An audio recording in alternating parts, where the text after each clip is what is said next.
تکبیر اولا پر یہ بتا نیت کیا ہے، یہ بتا کہ تیرا ارادہ کیا ہے۔ شیخ سعدی فرمایا کرتے تھے تیرے وجود کا قبلہ تو سیدھا ہے، دل کے قبلے کی بھی بات بتا۔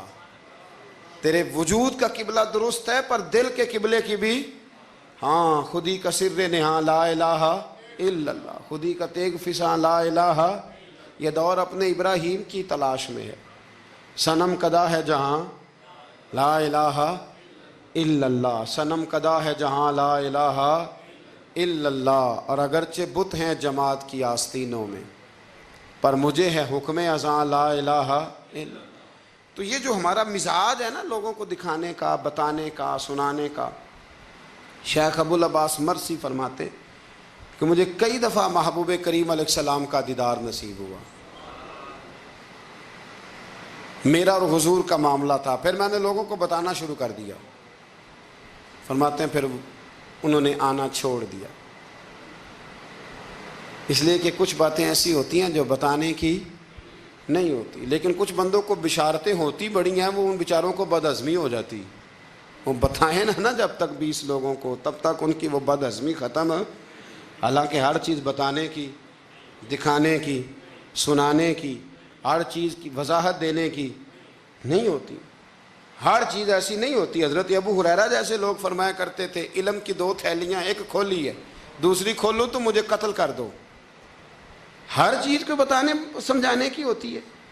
تو خلوص دیکھیں کتنا ہے اس میں، للہیت کتنی ہے، اللہ کی رضا کتنی۔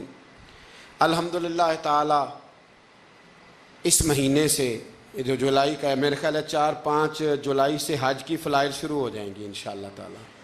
خوش نہیں ہوئے آپ سن کے؟ جو جا رہے ہیں رب ان کا قبول فرمائے، اور جو رہ گئے اللہ انہیں موقع عطا فرمائے۔ ای سعادت بزور بازو نیست تا نہ بخشندہ خدائے بخشن، یہ سعادتیں بازو کی قوت سے نہیں ملتی، تبھی ملتی ہیں جب اللہ عطا کرتا ہے، جب رب اپنے فضل سے عطا کرتا ہے پھر یہ سعادتیں ملتی ہیں۔ لوگ حج کے لیے جا رہے ہیں، اور آپ کو پتہ ہے حج بھی آج کل ساتھ ساتھ حج ہوتا ہے، ساتھ ساتھ سیلفی ہوتی ہے، آخر تک چلتا ہے۔ ایک بزرگ تھے حضرت ابو مرتعش ان کا نام تھا، وہ فرماتے ہیں میرا 4تھا-5واں حج تھا، نفلی حج کرنے کے لیے میں جا رہا تھا، تیاری میری مکمل ہو گئی تھی، 2-4 دنوں میں میری روانگی تھی، ارادہ میرا مضبوط تھا، معاملات سارے طے ہو گئے تھے، بس میں جانے کے قریب تھا۔ فرماتے ہیں کہ میں ایک دن گھر میں بیٹھا تھا، اماں جی نے نا کہا بیٹا ذرا پتر ذرا پانی کا پیالہ دینا۔ تو فرماتے ہیں میرے دل میں خیال آیا کہ ایک تو میں عالم ہوں، صوفی ہوں، درویش ہوں، مولوی ہوں، اور دوسرا یہ کہ میری کل پرسوں تیاری بھی ہے، تو پانی تو چھوٹا بھائی بھی دے سکتا ہے، یہ کام کو بچہ بھی کر لے گا۔ میں نے چھوٹے کو اشارہ کیا ذرا پانی دینا، وہ گیا اور مٹکے سے پانی بھر کے اماں کو دے دیا۔ کہتے ہیں جب اس نے اماں کو پانی دیا نا تو میرے اندر پھر مد و جزر شروع ہوا، پھر میری ضمیر کی آوازیں اٹھنے لگیں، پھر اندر سے بلندی ہونے لگی، پھر آوازیں آئیں، اور پھر میں نے اعلان کیا، میں نے کہا اوہو یہ کیا ہوا، سینکڑوں اور ہزاروں میل حج کرنے کے لیے جانا میرے لیے آسان ہے، اور یہ 2 قدم اماں کو پانی دینا میرے لیے مشکل ہے، یہ کیا بات ہوئی؟ حالانکہ حج کرنے سے بھی اللہ نے راضی ہونا تھا، اور اماں کو پانی پلانے سے بھی اللہ نے راضی ہونا تھا، پر یہ میں کس جگہ کھڑا ہو گیا ہوں کہ سینکڑوں میل اور ہزاروں میل جا کے حج کرنا میرے لیے آسان ہے، لیکن پانی بھر کے لانا میرے لیے مشکل ہے۔ چند قدموں کے فاصلے پہ مٹکا پانی کا پڑا ہے۔ فرماتے ہیں بس اسی وقت پھر مجھے سمجھ آئی کہ وہ حج میں لوگوں نے ذرا حاجی حاجی کہنا ہے نا، حج میں لگا شور اٹھے گا نا کہ چھٹا حج کر کے آیا ہے، حج میں ذرا آوازیں اٹھیں گی نا ماشاءاللہ کیا بات ہے، پھول ڈلیں گے اور پتیاں گریں گی اور نام ہوگا، لیکن اماں کو پانی دینے سے کسی نے اعلان تو نہیں نہ کرنا، شاباش تو نہیں نہ دینی، کسی بندے نے آواز تو نہیں نہ اٹھانی۔ فرمایا میں اسی وقت اسی لمحے اٹھ کے ماں کے قدموں میں بیٹھا اور پیر پکڑ کے کہا اماں مجھے معاف کر دے۔ اماں کہنے لگی بیٹے کیا ہوا؟ میں نے کہا اماں مجھے سمجھ آ گئی، آج میرا نفلی ہے، میں اس سال نہیں جاؤں گا، اگلے سال جاؤں گا، اب یہ پورا سال میں تیری نوکری کروں گا، میں تیری خدمت کروں گا، تیرے پیر دباؤں گا، تیرے لیے کھانا لاؤں گا، میں تیری ڈیوٹی کروں گا، اس لیے کہ مجھے سمجھ آئی ہے کہ نیکی کا تصور اصل میں ہے کیا۔ ہم بالعموم وہ نیکی کرنے جا رہے ہوتے ہیں جو نیکی بھی ہوتی ہے اور دنیا میں اس کا نام بھی ہوتا ہے، تذکرہ بھی ہوتا ہے، اس کی وجہ سے ہمارا قد بھی اونچا ہو رہا ہوتا ہے۔ حالانکہ نیکی کا تصور تو بڑا چھوٹا سا ہے، کل معروف صدقہ، مسکرا کے ملنا بھی نیکی، رزق حلال کما کے بچوں کو کھلانا بھی نیکی، گلی سے پتھر اور کانٹا اٹھا دینا بھی نیکی۔ پر ہمیں تو کوئی لمبی چوڑی نیکی چاہیے، کوئی بڑی نیکی چاہیے۔ اس لیے بہت سارے ایسے لوگ ہیں جو نیکیاں ان کی پہنچ میں ہوتی ہیں وہ نہیں کرتے۔ وہ محرم کے ایام میں نا ایک جگہ پہ حاضری کا موقع ملا تو وہاں ایک صاحب کہہ رہے تھے ہم مریں گے، لڑیں گے، جانیں دیں گے، قربانی دیں گے، ہم امام علی مقام کی سنت ادا کریں گے، سارا کچھ کریں گے۔ تو بعد میں وہ میرے پاس بیٹھے تو میں نے انہیں کہا کہ جب جنگ کا موقع آئے گا تو انشاءاللہ لڑیں گے، جانے بھی دیں گے، پر ابھی آپ یہ کام کریں کہ امام حسین ایک رات میں پورا قرآن پاک پڑھا کرتے تھے، یہ والی سنت امام حسین کی شروع کریں، یہ والی سنت ابھی آپ سٹارٹ، جب وہ موقع آئے گا تو انشاءاللہ وہ کام بھی کریں گے۔ تو یہ والی سنت آپ سٹارٹ کریں امام صاحب کی۔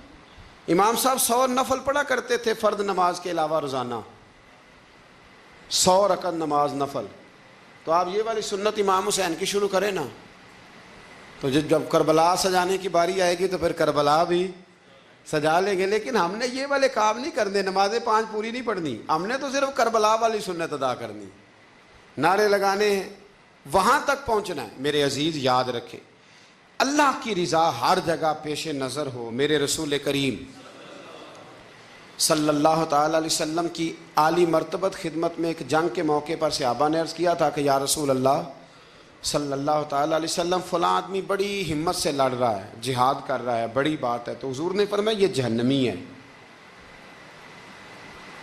جہاد کر رہا تھا، توجہ ہے میری بات پر؟ حضور نے فرمایا یہ جہنمی ہے، یہ دوزخی ہے، یہ بندہ جنتی نہیں۔ جب سرکار دو عالم صلی اللہ تعالی علیہ وسلم نے یہ بات ارشاد فرمائی تو صحابہ کہتے ہیں ہمیں تجسس ہوا کہ یہ کیا بات ہوئی، اتنی ہمت سے، جوان مردی سے، اتنی وہ دلیری سے لڑ رہا ہے اور حضور نے فرما دیا دوزخی ہے۔ کیسے دوزخی کیسے؟ تو ایک صحابی کہنے لگے میں اس کا پیچھا کرنے لگا، جب پیچھا کرنے لگا تو اس پر نا کچھ زخم کاری لگ گئے تھے، زخم گہرے تھے، وہ زخموں کو برداشت نہ کر سکا اور ایک مقام ایسا آیا کہ اس نے خود اپنے پیٹ میں خنجر لگا کے، پیوست کر کے، خنجر مار کے یا تلوار مار کے یا نیزہ مار کے اس نے خودکشی کر لی، زخموں کی تاب نہ لا سکا۔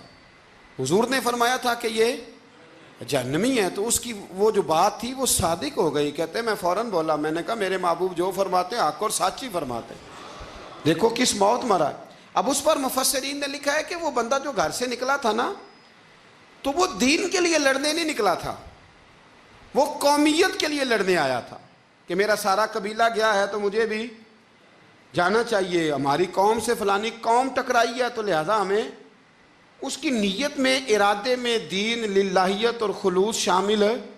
اس کی دلیل وہ حدیث ہے جس میں حضور نے فرمایا کہ عالم بھی، سخی بھی اور شہید بھی اس وجہ سے جہنم میں جائیں گے معاذ اللہ کہ ان کی خدمات کی وجہ اللہ کی رضا نہیں تھی، خدمات کی وجہ ذاتی شہرت تھی، بہادری کے دعوے تھے، سخاوت کا سبب یہ تھا کہ لوگ انہیں سخی کہیں۔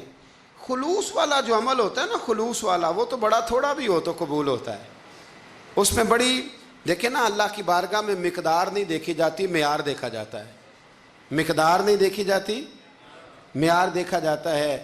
نبی کریم علیہ السلام نے ایک جنگ کے موقع پہ اعلان کیا کہ ہر بندہ چندے میں حصہ دے، قحط کا زمانہ ہے، بہت زیادہ مال کی ضرورت ہے، ہر آدمی آئے، حصہ ڈالے، آگے بڑھے۔ جب سرور دو عالم صلی اللہ تعالی علیہ وسلم نے یہ اعلان فرمایا، حضور نے حکم دیا تو بڑا بڑا مال دیا۔ حضرت عثمان غنی نے کئی 100 اونٹ دیے مال کے بھر کے، حضرت صدیق اکبر نے بھی بڑا دیا، فاروق اعظم نے بھی آدھا مال دیا، حضرت عبد الرحمن ابن عوف جیسے لوگوں نے ہزاروں اور لاکھوں دینار دیے۔ ایک غریب صحابی تھے، وہ فرماتے میں نے زور سے عصر تک یہودی کے باغ میں مزدوری کی، چند کلو کھجوریں ملی تو لا کے میں نے حضور کی بارگاہ میں نذرانہ پیش کیا۔ فرماتے میرے دل میں خیال تھا کہ وہ میری اٹی کیا کرے گی، میرا ایک قطرہ کیا کرے گا؟ جہاں لوگوں نے لاکھوں دیے ہیں، ہزاروں دیے ہیں، تو کیا بنے گا؟ لیکن فرماتے ہیں قربان جاؤں، وہ ڈھیر لگا تھا مسجد نبی میں مال کا، میرے نبی نے نا وہ مال اٹھا کے جو میں نے دیا تھا اس کے اوپر بکھیر دیا، اور حضور فرمانے لگے سن بھائی، جتنا ان سب کو اجر ملے گا اتنا اللہ تجھے اکیلے کو عطا فرمائے گا، اتنا تجھے اکیلے کو ملے گا۔ پیچھے دلیل ہے، میرے نبی پاک علیہ الصلوۃ والسلام کے فرمان کے پیچھے دلیل ہے کہ اس میں خلوص بڑھا تھا، اس بندے میں للہیت بڑی تھی، اس میں ذوق تھا، شوق تھا، ہمت تھی، اس نے محنت کی تھی، تو خلوص والا تھوڑا عمل بھی زیادہ ہو گیا۔ چھوڑیں ریاکاریاں، چھوڑیں تصنع، کوئی بھی کام کریں تو پہلے دل سے فتویٰ پوچھیں، پہلے اپنے آپ سے پوچھیں کہ یہ جو کام میں کر رہا ہوں، جس طرف میں جا رہا ہوں، یہ بات درست ہے کہ نہیں۔ پھر جب آپ سمجھ لیں کہ بات درست ہے، پھر اس پر اور محنت کریں اور خلوص کا مظاہرہ کریں۔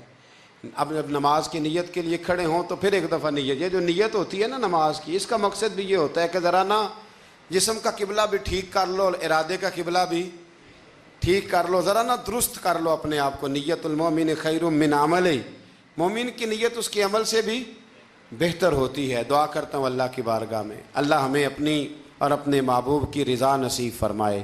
آخر دعوانا ان الحمدللہ رب العالمین۔ اللہ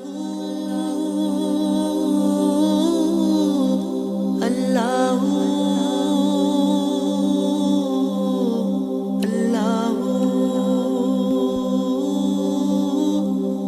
اللہ اوکھے پینڈے لمبیاں نے راواں عشق دیاں، درد جگر سخت سزاواں عشق دیاں، درد جگر سخت سزاواں عشق دیا۔ اللہ اللہ اللہ اللہ اللہ ورگی جنڑی عشق رولا چھڑدا، سر بازار چاوے عشق نہ چا چھڑدا۔